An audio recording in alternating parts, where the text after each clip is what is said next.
এই যে আমি আমি আপনাকে দেখাচ্ছি যে এই বছরের এই অর্থ বছরে মানে জুন টু জুন অর্থ বছর, রাইট? এই অর্থ বছরের যে বাজেট আপনি জুন দেখছেন জুলাই 2024-25 জুন জুলাই, রাইট? তো এখানে তো এই বরাদ্দটা যদি ব্যাখ্যা করতেন একটু, যে যেই বাজেট আমরা এবছরের জন্য দেখছি, হ্যাঁ, সেটি দিয়ে তো সেটা তো রেগুলার বরাদ্দ, রাইট? রাইট। এখানে নির্বাচন আয়োজনের জন্য যে বিপুল পরিমাণ লজিস্টিক প্রিপারেশন দরকার, আপনার এই যে নিরাপত্তা ব্যবস্থা বলুন, তারপর বর্তমানে আইন শৃঙ্খলা পরিস্থিতি যেই জায়গায় গিয়ে দাঁড়িয়েছে, মব শাসন বলুন, এই সব কিছু কারণে নির্বাচন হয়ে দাঁড়িয়েছে এই সেঞ্চুরির সবচেয়ে ঝুঁকিপূর্ণ নির্বাচন। সেটা কিন্তু আমলে যদি নেওয়া হতো তাহলে বরাদ্দের পরিমাণ অনেক বেশি থাকতো, যেটি অনুপস্থিত। অর্থাৎ সবাই ব্যস্ত আছে নানান রাজনৈতিক দাবি দাওয়া নিয়ে, আর অলক্ষ্যে চুপচাপ এই কাজটি করে ফেলা হচ্ছে। অর্থাৎ আপনার সবার নজর কিন্তু অর্থনৈতিক বাজেটের উপরে। বাজেটের মধ্যে যে আবার নির্বাচন সংশ্লিষ্টতা আছে এবং এইটি এইরকম ভাবে বিন্যস্ত করা হয়েছে, সেটা অনেকেই হয়তো নজরে পড়বে না। যখন খেয়াল হবে, then it will be too late. Sir, আমি যদি দেখি যে এই বছর এখানে যে আমরা দেখতে পাচ্ছি, এই বছর নির্বাচন কমিশন চেয়েছে, নির্বাচন কমিশন সচিবালয় থেকে 2,956 কোটি টাকা তারা বাজেট বরাদ্দ চেয়েছে, তাই তো? এবং আমি যদি দেখি 2024 সালে যেই দ্বাদশ সংসদ নির্বাচন হয়েছে, সেখানে সম্ভাব্য ব্যয় ধরা হয়েছিল 2,276,22 লাখ টাকা, রাইট? জি।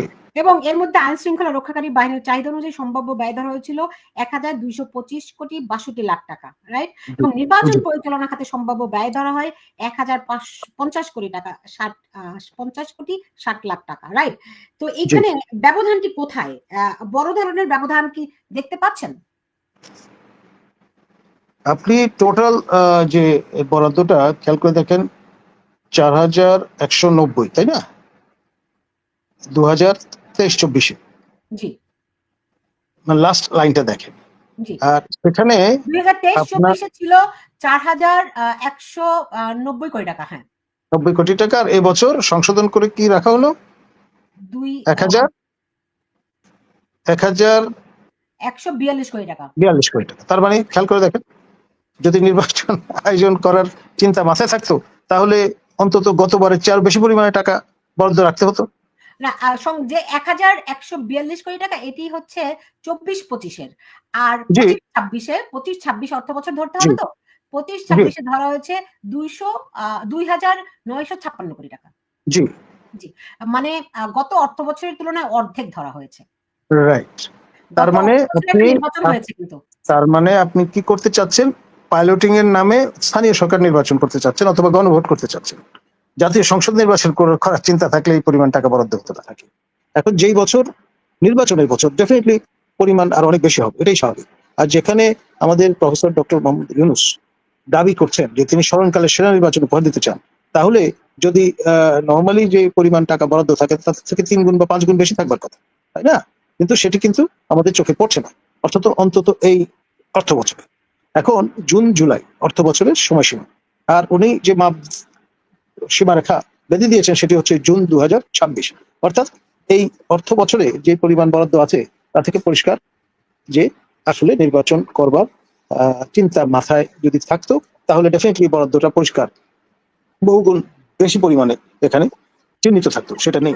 বাংলাদেশে যে দিনভর যে বিষয়গুলো আলোচিত হয়েছে, এর মধ্যে থেকে যে বিষয়টি আলোচনা হয়েছে কিন্তু সামনে আসেনি, যেটি নিয়ে মানুষের সবার রাজনৈতিক দলগুলোর আকাঙ্ক্ষা বেশি, কথা বেশি, আকাঙ্ক্ষা বেশি, কিন্তু সেই বিষয়টি পড়ে রয়েছে ধামাচাপা দিয়ে। আপনারা জানেন আজকে প্রধান উপদেষ্টার একটা বৈঠক করেছেন, সেই বৈঠকে জাতীয় ঐক্যমত কমিশন, বাংলাদেশের ইতিহাসে নজিরবিহীন এবং প্রথমবারের মতো এরকম একটি কমিশন, সেই কমিশনে তারা জাতীয় অনেক বিষয়ে ঐক্যমত হতে চায়। অন্তত এই বৈঠকে যারা উপস্থিত ছিলেন এরকম বেশ কয়েকজনের সঙ্গে আমার কথা হয়েছে, প্রকাশ্যে বিবৃতিও দিয়েছে, যেমন বিএনপি সহ আরো কয়েকজন। তারা মূলত একটি বিষয়কে ফোকাস করেছে, সেটি হচ্ছে গিয়ে নির্বাচন, ডিসেম্বরের মধ্যে নির্বাচন। বেশিরভাগ রাজনৈতিক দল, মাত্র 3টি রাজনৈতিক দল বাদে, সবাই ডিসেম্বরের মধ্যে নির্বাচন চায়। কোন 3টি রাজনৈতিক দল নির্বাচন চায় না? চায় না এই নতুন গঠিত তরুণদের যে রাজনৈতিক দল এনসিপি, তারা নির্বাচন চায় না ডিসেম্বরে। জামায়াতে ইসলামী নির্বাচন চায় না ডিসেম্বরে, এবং ইসলামিক কয়েকটি দল নির্বাচন চায় না ডিসেম্বরে। বাকি সব রাজনৈতিক দল, এর মধ্যে সবচেয়ে বড় রাজনৈতিক দল যদি ধরি বিএনপি তারা ডিসেম্বরের মধ্যে নির্বাচন চায়। আজকেও প্রধান উপদেষ্টার সঙ্গে বৈঠকের পর বেরিয়ে তারা এটি আবারও পুনর্ব্যক্ত করেছে যে ডিসেম্বরের মধ্যে নির্বাচনে কোনো সমস্যা তারা দেখে না এবং সেটি খুব পসিবল। এই যখন নির্বাচন নিয়ে অবস্থা, জাতীয় ঐক্যমত্য কমিশন কোন বিষয়ে ঐক্যমত্য হবে সেই প্রশ্নটি না হয় দূরেই থাক, বরং আমরা যদি দেখি যে আসলে এই সরকার নির্বাচন দিতে চায় কিনা। আপনারা জানেন জুন মাস শুরু হয়েছে, মানে অর্থ বছরের হিসাব নিকাশ শুরু হয়েছে এবং এরই মধ্যে বাজেট উত্থাপন করা হচ্ছে। এবং এই বাজেটে যদি ডিসেম্বরের মধ্যে নির্বাচন হতো, এমনকি ডিসেম্বর বাদ দেন, যদি জুন মাসের মধ্যেও নির্বাচনের কোনো পরিকল্পনা থেকে থাকতো, তাহলে আর্থিক বরাদ্দ থাকার কথা। সেটি কি হয়েছে?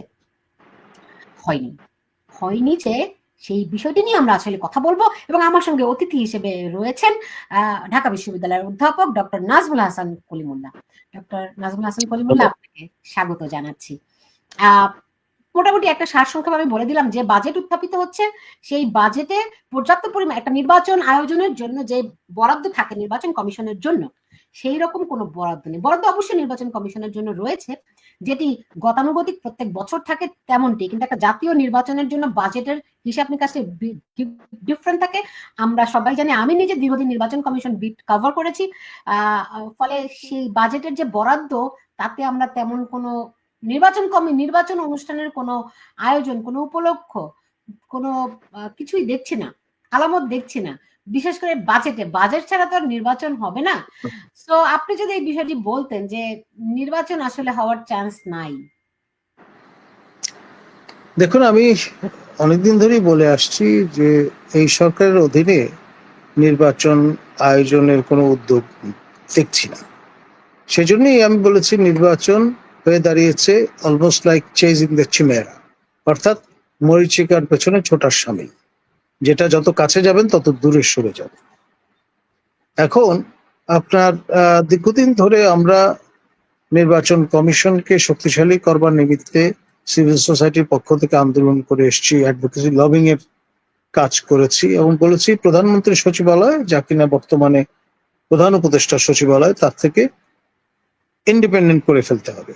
কোন রকমের সংযোগ সংস্রব রাখা চলবে না, কারণ এটা সাংবিধানিক বডি এবং এটি পরিপূর্ণভাবে স্বাধীন হতে হবে। তো একটাই সূত্র রয়ে গেছে নির্ভরতা, সেটি হচ্ছে বাজেট বরাদ্দ। এছাড়া আর কোনো ভাবেই নির্বাচন কমিশনার প্রধানমন্ত্রী সচিবালয়ের অধীনে নেই। এটা ঐতিহাসিক একটি বাস্তবতায় রূপান্তরিত হয়েছে। এখন সমস্যা সেটি হচ্ছে লক্ষিন্দরের যে ঘর, সেখানেও শ্বাস প্রশ্বাস নেওয়ার জন্য ছোট্ট একটু ছিদ্র ছিল, যেটা দিয়ে পরে আপনার সাপ ঢুকে দংশন করেছিল লক্ষিন্দরকে। এখন সেই ছিদ্রটি হচ্ছে এই বাজেট। এখন প্রতি বছর নির্বাচন কমিশনের রেকারিং যে এক্সপেন্ডিচার, তার জন্য সেটা মিট করার জন্য একটা বাজেট বরাদ্দ থাকে। এখন যেই বছর নির্বাচনের বছর, ডেফিনেটলি পরিমাণ আর অনেক বেশি হবে, এটাই স্বাভাবিক। আর যেখানে আমাদের প্রফেসর ডক্টর মোহাম্মদ ইউনূস দাবি করছেন যে তিনি স্মরণকালে সেরা নির্বাচন উপহার দিতে চান, তাহলে যদি নর্মালি যে পরিমাণ টাকা বরাদ্দ থাকে তার থেকে 3 গুণ বা 5 গুণ বেশি থাকবার কথা, তাই না? কিন্তু সেটি কিন্তু আমাদের চোখে পড়ছে না, অন্তত এই অর্থ বছরে। এখন জুন জুলাই অর্থ বছরের সময়সীমা, আর উনি যে মাপ সীমারেখা বেঁধে দিয়েছেন সেটি হচ্ছে জুন 2026।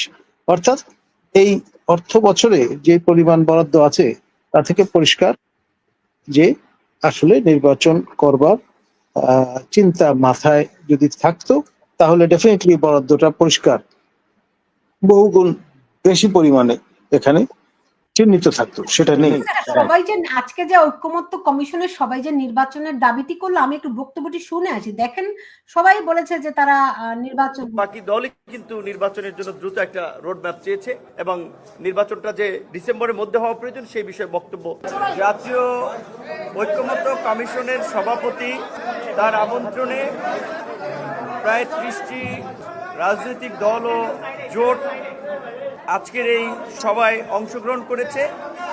সেখানে মোটা দাগে সব রাজনৈতিক দলই কিন্তু নির্বাচনের একটা সুনির্দিষ্ট রোড ম্যাপ চেয়েছে।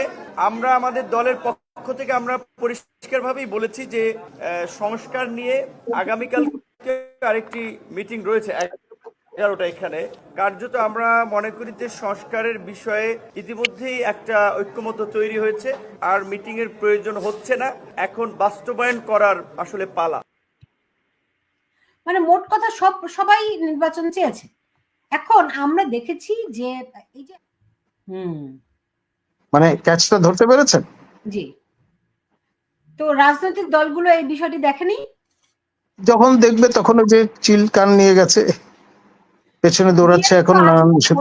বিএনপি তো আজকে আমরা দেখলাম সালাউদ্দিন আহমেদ তিনি বলেছেন যে নির্বাচন হতে তাদের তিনি কোনো সমস্যা দেখছেন না। জি, দেখছেন না, যখন মানে তাদের এই ঘুম ভাঙবে তখন দেখবেন যে বাজেট তো পাশ হয়ে গেছে, অপ্রতুল বরাদ্দ সহ বাজেট পাশ হয়ে গেছে। এখন কিসের জন্য পাশ হয়েছে?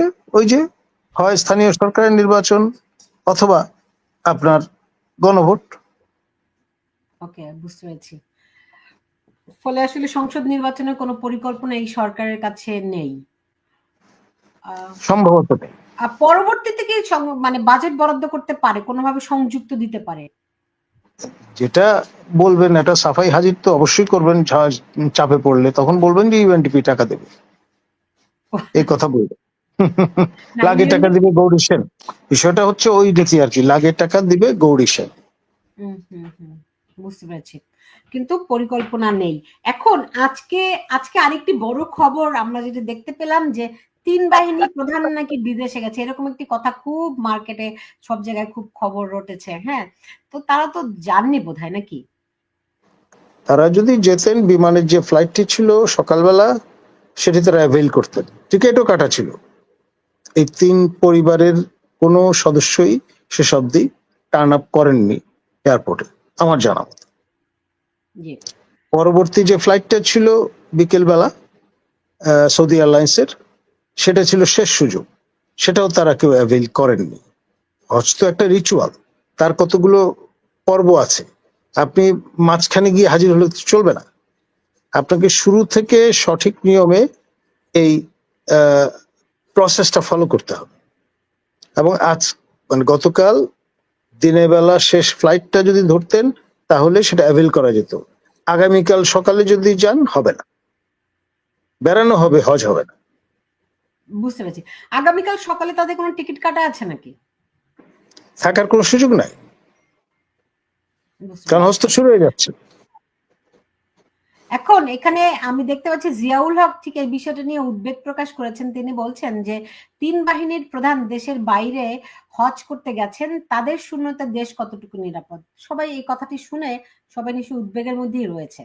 মানে মজাটা হচ্ছে যে কাইন্ড অফ এ ক্যামোফ্লাজ, অনেকটা সেই রকম বলতে পারেন আপনি।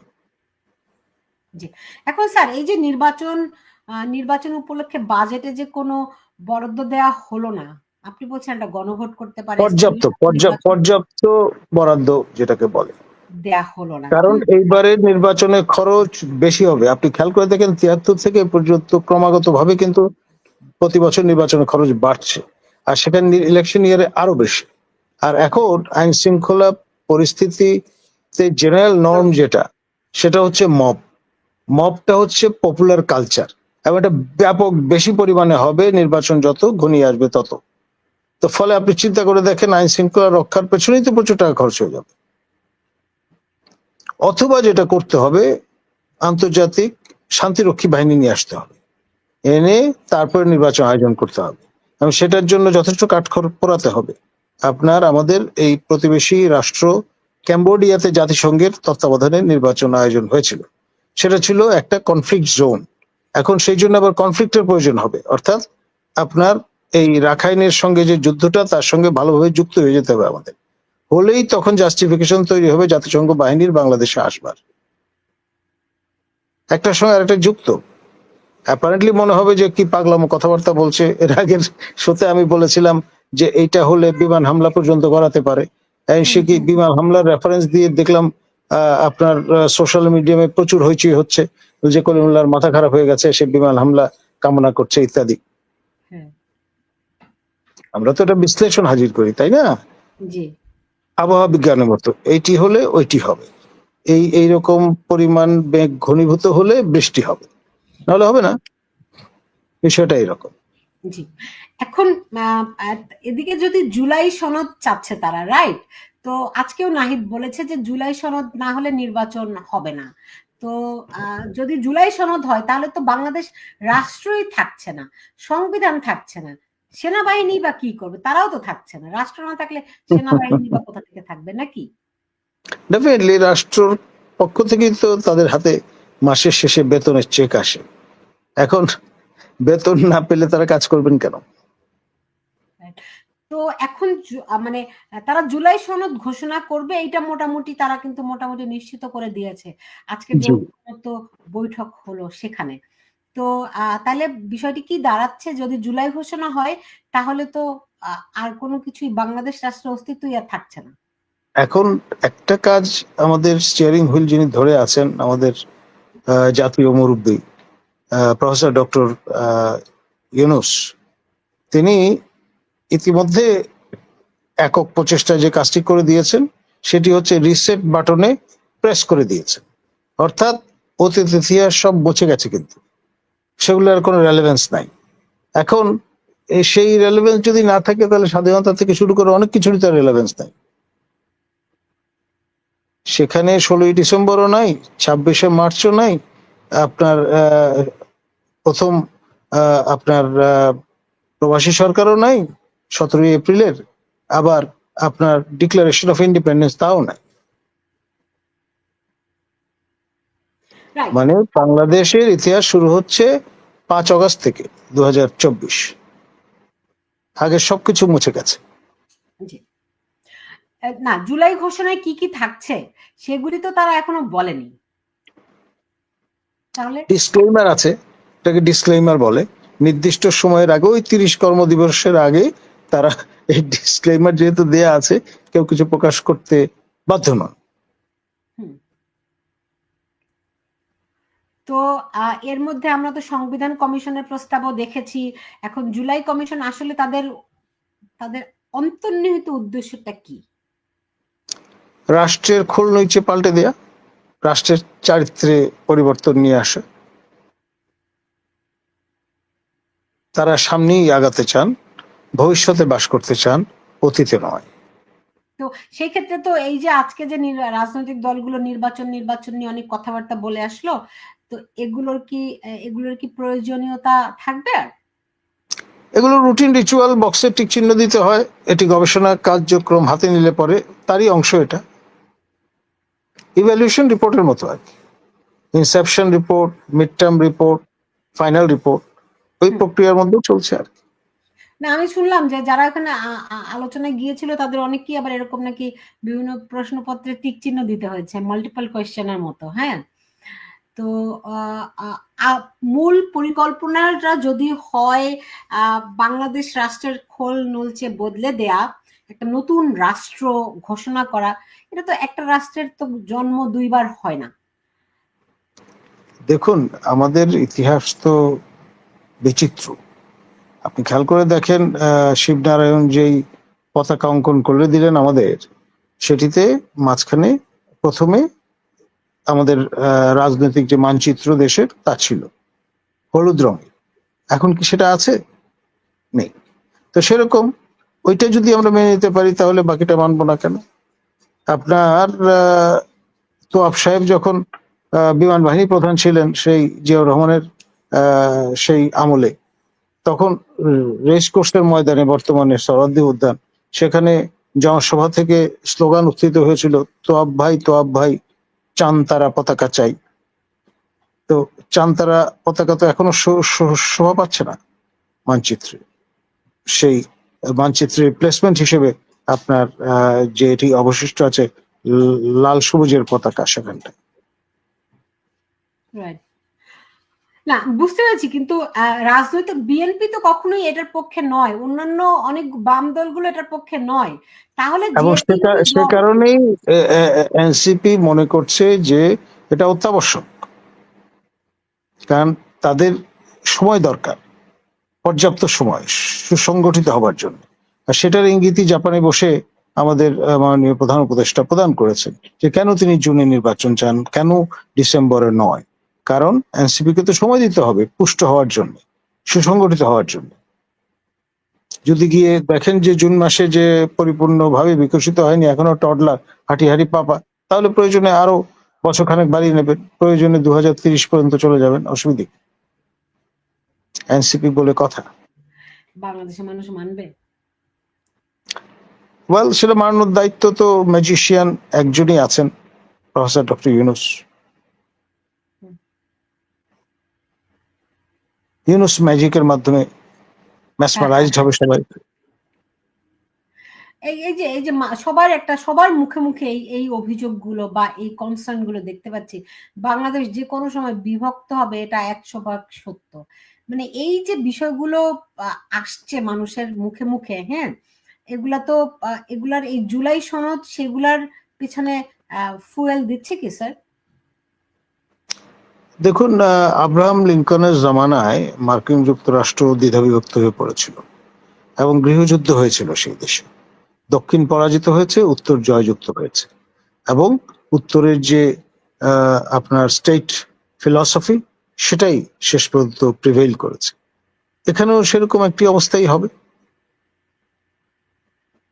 সেটা কি পদ্মার এই পার আর পদ্মার ওই পার? হু নোজ, পরিবেশ পরিস্থিতির উপর নির্ভর করবে। যে আপনি যেটা বললেন যে আমরা তো বহুকাল ধরে সবসময় বিভক্ত, তারপরে তো এই যে বিভক্তির মধ্যে ঐক্য। দেখুন, এটার ইঙ্গিত স্পষ্টভাবে আমাদের মাননীয় উপদেষ্টা মাহফুজ আলম, যে এখন তথ্য মন্ত্রণালয়ের দায়িত্ব, তিনি কিন্তু পরিষ্কার বলেছেন যে গৃহযুদ্ধ তার সঙ্গে। এখন গৃহযুদ্ধ হতে হলে দুটি পক্ষ লাগবে, এক পক্ষীয় ভাবে তার যুদ্ধ হবে না। তো সেটি জমে ওঠার জন্য যা যা উপকরণ দেয়া দরকার, হাজির করা দরকার, সেটা মোটামুটি এখন উপস্থিত বলা যেতে পারে। ওকে, সেই ক্ষেত্রে ধরেন জুলাই ডিক্লারেশন ঘোষণা হলো, সেক্ষেত্রে সেনাবাহিনী কি করবে? তারা কি নীরবে দেখবে এগুলো? আমার তো মনে হয় না, কারণ অনেকেই বলবার চেষ্টা করছেন যে সেনাবাহিনীর এখতিয়ার নেই এসব বিষয়ে মাথা ঘামানোর। আমি বলছি নির্বাচিত সরকারের সময় নেই, কিন্তু ইন্টারিম গভর্নমেন্ট, যেটি অনির্বাচিত সরকার, সেই সরকারের স্টেক হোল্ডার হিসেবে তাদের অ্যাসার্ট করার, তাদের গার্ডিয়ান অফ দ্য স্টেট হিসেবে রোল প্লে করার অবকাশ আছে। ওকে, কি ধরনের রোল প্লে করতে পারে স্যার? যেটি ওই যে অফিসার্স অ্যাড্রেসে আমাদের মাননীয় সেনাপ্রধান তিনি পরিষ্কার বলে দিয়েছেন যে mobocracy is not allowed, it will not be tolerated. আমরা অনেক মবক্রেসি দেখেছি। দেখেছেন আপনার সার্জিস আলম এবং আমাদের একজন ওয়ান স্টার জেনারেল, তারা মুখোমুখি হয়েছিলেন, কিন্তু তিনি বলে দিয়েছেন পরিষ্কারভাবে, আমার মনে আছে, যে শেষ রক্তবিন্দু থাকা পর্যন্ত তারা এটি অ্যালাউ করবেন না। অর্থাৎ এটা আর নট অ্যালাউড এনিমোর। তো তারপরে কি আমরা আর দেখিনি? কমে এসছে এবং আরো কমবে, ক্রমে জিরো হয়ে যাবে। ওকে, তো ধরেন মবক্রেসি হলো না, সেক্ষেত্রে জুলাই ডিক্লারেশন হলো, সেক্ষেত্রে বাংলাদেশের খোল নলচে আপনার জুলাই এই চার্টার আপনাকে কার্যকর করতে হলে সবচেয়ে বড় মহা ঔষধ হচ্ছে মবক্রেসি। এটি যদি না থাকে, মব যদি করার সুযোগ না থাকে, তাহলে ডিফিকাল্ট হবে টু সেই। বুঝতে পেরেছি। যাই হোক, তাহলে ব্যাপারটি বুঝলাম যে যে কোনো জুলাই ঘোষণা অবধারিত, তাই তো? সেক্ষেত্রে সেনাবাহিনী নীরব ভূমিকা পালন করবে তাদের ডেফিনেটলি না। যদি মব তারা করবার চেষ্টা করেন, আর মব ছাড়া এটা করাও যাবে না, তো ফলে ব্যাপারটা কি দাঁড়াচ্ছে? মব ছাড়া এটা করা যাবে না, এটা যদি সরকার, এটা হচ্ছে হ্যান্ড এগ কন্ট্রোভার্সির মতো, ডিম আগে না মুরগি আগে, এরকম একটা জায়গায় আমরা চলে যাচ্ছি। না, আমি যদি বলি এটা সরকারের উদ্যোগে, ডক্টর ইউনূস সরকারের উদ্যোগে, যদি তার, কারণ তিনি তো এই দায়িত্বটি গ্রহণ করেছেন জুলাই ডিক্লারেশন করার, সো তিনি যদি ঘোষণা করেন, সেই ক্ষেত্রে সেনাবাহিনী কি করবে? সেনাবাহিনী ডেফিনেটলি যদি দেখে যে কনস্টিটিউশন থেকে শুরু করে রাষ্ট্রের চারিত্র বদলে যাচ্ছে, naturally as the vanguard of the state তারা অ্যাসার্ট করবেন, তারা রুখে দাঁড়াবেন, শেষ রক্তবিন্দু পর্যন্ত তারা প্রদান করতে। এখন অনেকেই তৈরি বলছে আছে। এটি তারা আসলে প্লে করছে, তারা ডক্টর এটা ইউনূস সরকার এবং এটা সেনাবাহিনী মুদ্রার এটা এপিঠ ওপিঠ। এটা এটা আমি মনে করি না। আপনার কিছু তিনি বলে টেকনিক্যালিটিস আছে, মানুষকে। হ্যাঁ, যেমন প্রফেসর ইউনূস পদাধিকার বলে এখন তিনি প্রতিরক্ষা মন্ত্রী, আর প্রতিরক্ষা মন্ত্রণালয়ের অধীনে কাজ করে সশস্ত্র বাহিনী বিভাগ এবং সেনা, নৌ এবং বিমান বাহিনী। সেই দৃষ্টিকোণ থেকে একটা বিষয় আছে, কিন্তু ওইটা অনেকের ওই ধরনের স্লোগানের মতো। পুলিশের অবৈধ আদেশ প্রতিপালনীয় নয়, অর্থাৎ আপনাকে যদি অবৈধ আদেশ প্রদান করা হয় সেটা আপনি মানতে বাধ্য নন, কারণ আপনি প্লেজ বাউন্ড। আপনি সংবিধানের বিষয়টা সামনে রেখে আপনি শপথ গ্রহণ করছেন, অনার কোড আপনার আছে, সেটি অতীতে অ্যাডহিয়ার টু করতে হবে। করতে হলে আপনার এ ধরনের কোন রকম আজ্ঞা আপনার উপর চাপিয়ে দিলে সেটি আপনি মানতে বাধ্য নন। যে অনেকে আপনার কাছে অনেক রকম প্রশ্ন করছেন, এর মধ্যে একটি প্রশ্ন দেখতে পাচ্ছি, রাজনৈতিক দলগুলো বা বিএনপি যদি আগামী নির্বাচনের পর ইউনূস সাহেব বাংলাদেশ প্রধানমন্ত্রী হবে এ ধরনের ঘোষণা দেয়, তাহলে কি নির্বাচন নামক সিনেমা ডিসেম্বরে বাংলাদেশ দেখতে পারবে? দেখুন, প্রফেসর ইউনূস আর যাই হন, তিনি আর প্রধানমন্ত্রী হওয়ার সুযোগ পাবেন না বা প্রধানমন্ত্রী হবেন না।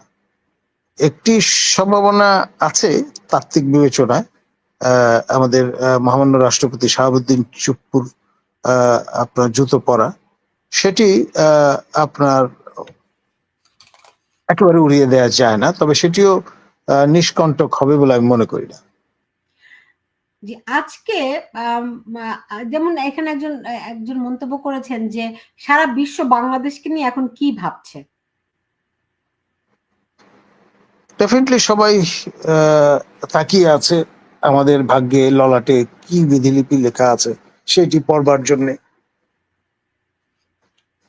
না না না, তাই এরকম না? না স্যার। মানে তারা আমি বিভিন্ন জায়গায় রেফারেন্স দেখছিলাম যে বিভিন্ন ঘটনাক্রমকে তারা যেভাবে করে ব্যাখ্যা করছে, এই ব্যাপারে কোন ধারণা দিতে পারেন? দেখুন, যেভাবে ঘটনাপঞ্জি বিকশিত হচ্ছে তা কিন্তু পরিষ্কার কোনো চিত্র আপনাকে হাজির করছে না। এক, আমরা একটা আনচার্টার টেরিটরির মধ্যে ঢুকে যাচ্ছি। আপনার রাডারলেস শিপের যে অবস্থা হয় সেরকম একটি অবস্থায় আমরা নিপতিত। তো ফলে আপনার নিশ্চিত করে বলা মুশকিল আমাদের এই জাহাজটি কোথায় গিয়ে ভিড়বে। আপনি অনেক ভাব বাচ্চে কথা বলেন স্যার, স্ট্রেট বলেন, আমি এত কম বুঝি। এখন ধরুন, আমাদের বিশ্লেষণ কথাবার্তা বেসিক্যালি তো একটা আবহাওয়া বিজ্ঞানের সঙ্গে মিলে যায়। মেঘাচ্ছন্ন আকাশ, বৃষ্টি হতে পারে, নাও হতে পারে। 50% সম্ভাবনা আছে বৃষ্টি হবার, 50% না হবার। It depends. যেমন ধরেন আমি যদি আপনাকে আমি দেখাচ্ছি যে চায়নার তাইওয়ান নিয়ে কথাবার্তা হচ্ছে, সেখানে একটা শ্যাডো গভর্নমেন্টের কথা বলা হচ্ছে। তো অনেকেই বলছেন যে এই শ্যাডো গভর্নমেন্ট আসলে বাংলাদেশকে এক্সাম্পল হিসেবে দেখাচ্ছে তারা। দেখুন, তাইওয়ানের অপর নাম ফরমোজা। জি, তাইওয়ানের অপর নাম ফরমোজা। এটি আসলে দুটি রাষ্ট্রই একই রাষ্ট্র, এক অর্থে বলা চলে। মানে মেইনল্যান্ড চায়না থেকে চিয়াং কাই শেক মাও সেতুং এর সঙ্গে এঁটে উঠতে না পেরে সদল বলে এসে আশ্রয় নিয়েছিলেন ফরমোজা নামক দ্বীপে, যেটির বর্তমান নাম তাইওয়ান। এখন এখানে বসে তারা যেই সরকারটি পরিচালনা করেন, আমি জাস্ট এই কোডটা নিয়ে এসেছি আপনাকে দেখানোর জন্য। এটা হচ্ছে গিয়ে এশিয়ান, হ্যাঁ, জি Asian Times, our Asian Times. জি এটার নিউজ, তারা এখানে একটা নিউজ দেখাচ্ছে, হেডলাইন দেখাচ্ছে আপনাকে, China must establish shadow government in Taiwan for regime change, researchers another Bangladesh in making. Another Bangladesh, regime change, you understand right? এখন ধরুন, এখানে যেটা বলছিলাম, চিয়াং কাই শেক সদল বলে সেখানে আশ্রয় নিলেন এবং তিনি সরকার পরিচালনা করা শুরু করেন দ্য আন্ডারস্ট্যান্ডিং সমগ্র মানে মেইনল্যান্ড চায়না এবং তাইওয়ান এই পুরো টেরিটরির অধীশ্বর। আর এর উল্টো ভাবে মাও জেদং যখন কনসলিডেট করলেন তার কালচারাল রেভলিউশনের মধ্য দিয়ে, লং মার্চের মধ্য দিয়ে, তিনি কিন্তু দুই চায়না অর্থাৎ তাইওয়ান চায়না এবং আপনার মেইনল্যান্ড চায়না, রেড চায়না উভয়ের অধীশ্বর হিসেবে ক্লেম করা শুরু করলেন। এখন